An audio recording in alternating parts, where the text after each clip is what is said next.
Have you ever walked away from an everyday conversation feeling oddly guilty, unsettled, or confused even though you can't identify anything you actually did wrong? Maybe you replay the discussion later and realize your words were twisted, or you recall an offhand joke that stung more deeply than you admitted in the moment. These aftershocks are classic signs of subtle emotional exploitation, a form of covert influence that can drain your confidence and steer your decisions without you noticing. By the time we finish, you will be able to spot these tactics instantly and shield yourself from them. Use the knowledge responsibly. Once you see the hidden strings, it becomes temptingly easy to tug them yourself, and that power should never be abused. Emotional exploitation works like carbon monoxide, invisible, odorless, and potentially lethal in high doses. Instead of overt aggression, it relies on whispered doubts, selective praise, and artful guilt to corrode your self-trust. A skillful exploiter doesn't need to shout. One raised eyebrow or a carefully timed sigh can shift an entire mood. Over weeks or months, this steady drip erodes self-esteem until the victim's reality seems to revolve around the manipulator's evaluation. Many people realize far too late that what looked like a harmless difference of opinion was actually a slow-moving campaign to undermine their autonomy. Isn't it unsettling to think that a single conversational sleight of hand can sap hours, sometimes days of your emotional energy? The first defense is awareness, so let's outline the signals most people overlook. Excessive flattery, or love-bombing, often arrives disguised as kindness. A chorus of compliments, gifts, and attention that feels intoxicating until the bill comes due. Chronic victimhood is another warning. Every story casts the other person as the wronged hero, nudging you to become their tireless rescuer. Guilt trips exploit your empathy with lines like, "After everything I've done for you, is this how you repay me?" Gaslighting attacks your memory and sanity, denying facts with phrases such as, "You're overreacting. That never happened." There's also the tactic of constantly moving goalposts where no contribution is quite enough, keeping you scrambling to regain approval. Isolation creeps in when the manipulator downplays or criticizes your closest allies, slowly cutting you off from objective voices. Finally, triangulation sows jealousy by pitting you against a supposedly perfect coworker, sibling, or ex. One sign doesn't guarantee exploitation, but 2 or 3 in quick succession should raise every alarm. Visualize yourself as a marionette beneath theater lights. Each thread represents one of those tactics: guilt, praise, fear, attached to a different part of your emotional anatomy. When you are unaware of the strings, the puppeteer's tiniest tug jerks you into positions you never meant to assume. The moment a spotlight exposes those threads, however, control shifts. You can sever or refuse them, reclaiming self-direction. That spotlight is precisely what we aim to hand you. Begin by building what I call a reality anchor. Emotional exploiters thrive on mental fog, how few remembered comments, vague promises, fuzzy timelines. Counter that by documenting important exchanges. Save texts and emails. Write brief summaries of heated conversations and send follow-up notes recapping agreed points. You are not compiling evidence for courtroom drama. You are giving your future self a lighthouse when someone inevitably claims you explained it all wrong. The second strategy is to set boundary alarms. Think of your personal space as an exclusive club with a velvet rope.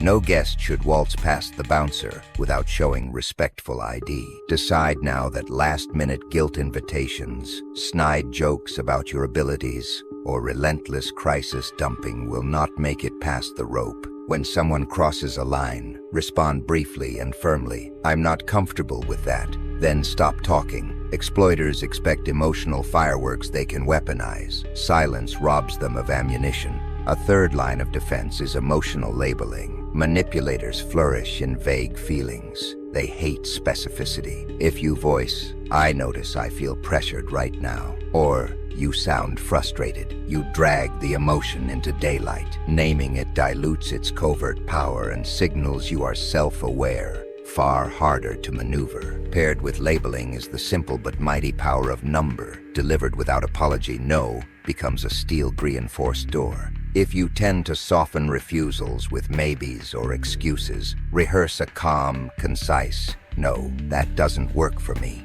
Like any muscle, it strengthens with repetition, and manipulators quickly pivot to easier prey. Even the strongest walls crack without consistent maintenance, so recruit a personal board of directors. Choose a handful of friends, mentors, or therapists who have earned your trust. When an interaction feels off, debrief with a board member. Does this request seem fair, or am I missing something? Isolated minds warp under pressure. Shared perspective brings alignment and sanity. Parallel to external support, cultivate inner immunity. Keep a micro-wins journal. 3 successes, however small, logged each night. These wins accumulate like compound interest, stabilizing self-esteem against outside attacks. Clarify your values: integrity, creativity, service, whatever calls to you, and treat them as your compass. Decisions that deviate from that compass become immediate red flags. Mindfulness drills. Even a single deep breath can halt a guilt spiral midday spin.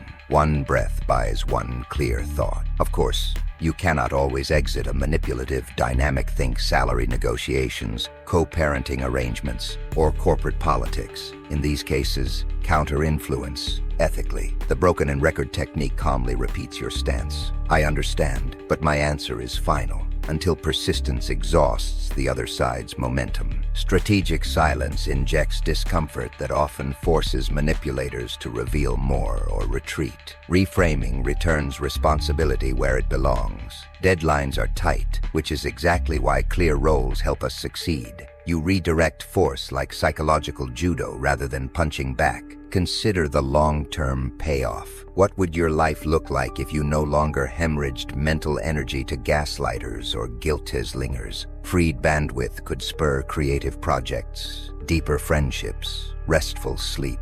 Over months, you evolve from potential victim to guardian, even mentoring others still caught in toxic webs. Envision guiding a sibling or teammate to recognize the red flags you now spot effortlessly. That ripple effect elevates not just your life, but your entire community. Delay, however, carries steep costs. Every day you tolerate covert pressure. You teach others it is acceptable. Boundary erosion happens slowly at first, then all at once, like a levee breaking after unseen leaks. Pull small weeds, now record conversations, label feelings, practice saying "nur," wrestle a stubborn root system later. Which battle would you rather fight? A final ethical reminder. Influence is inevitable, but coercion is a choice. Use your new perceptiveness to protect and uplift, not to dominate. Ask yourself before deploying any tactic, am I guiding toward mutual benefit or stripping away someone's freedom?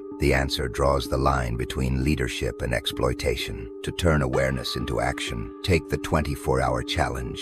Identify one interaction that often leaves you uneasy. During your next encounter, note at least 2 potential red flags. Document the exchange immediately afterward, even if only by voice memo. Internally name any emotion you feel: pressure, guilt, anger. Then set a single clear boundary, no matter how small. I can't stay past 6, or I'm not comfortable deciding right now. These steps, completed within a day, anchor the concepts in muscle memory. Tiny moves create seismic shifts. You deserve relationships built on respect, not invisible strings. Today you learn to detect excessive flattery, chronic victimhood, gaslighting, shifting blame, and isolation. You armed yourself with reality anchors, boundary alarms, emotional labeling, and the resolute power of number. You discovered how to assemble supportive allies and fortify inner resilience through microvisions, value alignment, and mindfulness. Finally, you practiced an ethical counter-influence for moments you cannot walk away. Imagine stepping into tomorrow with that toolkit, confident, clear-eyed, immune to covert persuasion. Will you seize that freedom or surrender your emotional safety to chance? Commit right now. Deploy at least one strategy before the day ends. Then subscribe for deeper dives into dark psychology, motivation, and lasting success. Protect your peace, elevate your life, and let's master influence ethically together.